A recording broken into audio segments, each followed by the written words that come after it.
Galaanni siif barama baraati jennee si barbaanna yeroo hundumaatti.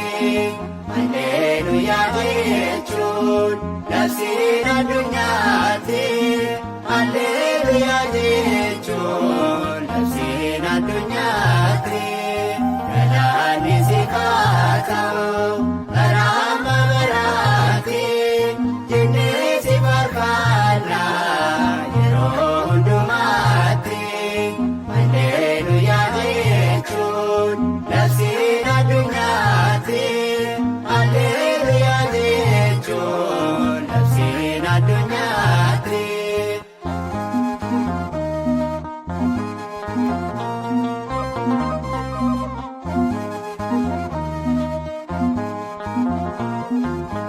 Dhumaa kan hin qabne arjoomaan kee guddaa siituu nurraa kaasee dhibboo yaaddoof gaddaa.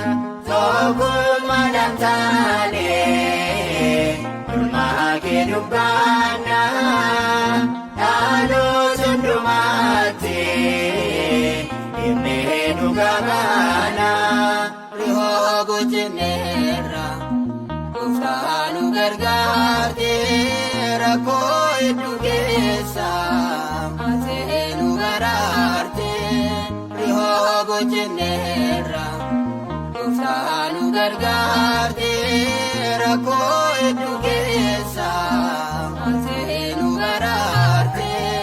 Galaanni siif barama baraati jennee si barbaanna yeroo hundumaatti. Alleluuyaa jechuun labsiin addunyaatti. Alleluuyaa jechuun labsiin addunyaatti.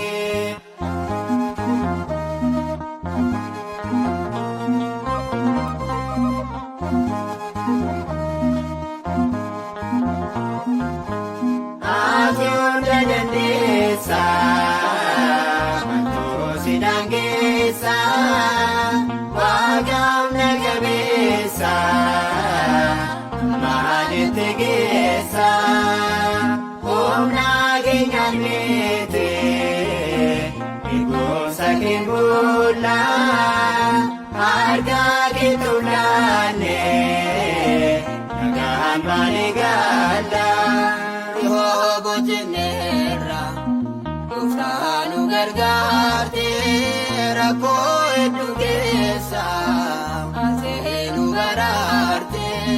Rihoobu jenneerra Gooftaa nu gargaarte rakkoo hedduu keessa atee nu baraarte.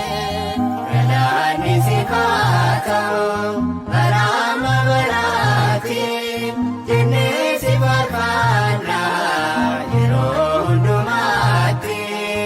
Alleluuyaa jechuun labsiin addunyaatti. Alleluuyaa jechuun labsiin addunyaatti.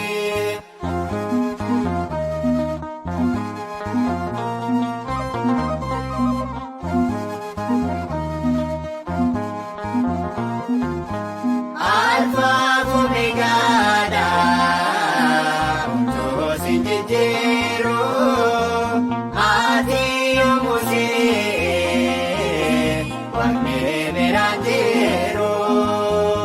Ajaaja keetiin wanti hunduu kan ta'u yaa mootii ulfina galaanni siif Rihoobu jenneerra Gooftaa nu gargaarte rakkoo hedduu keessa atee nu baraarte.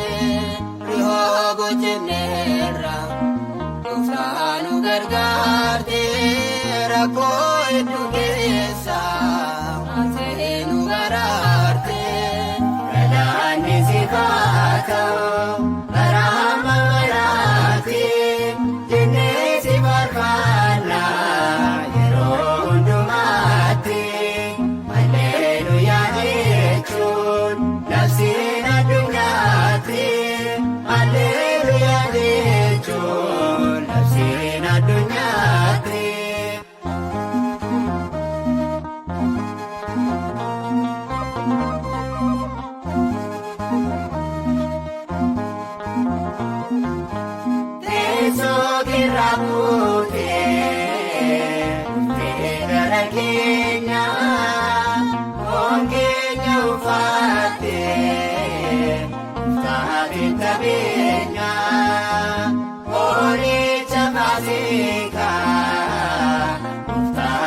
Yesuusi fannoo keenya baannee si hordofna nuusi.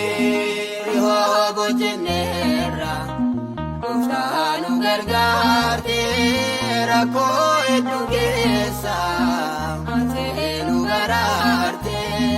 Rihoobo jenneerra Gooftaa nu gargaarte rakkoo hedduu keessa ati nu baraarte. Galaanni siif haa ta'u.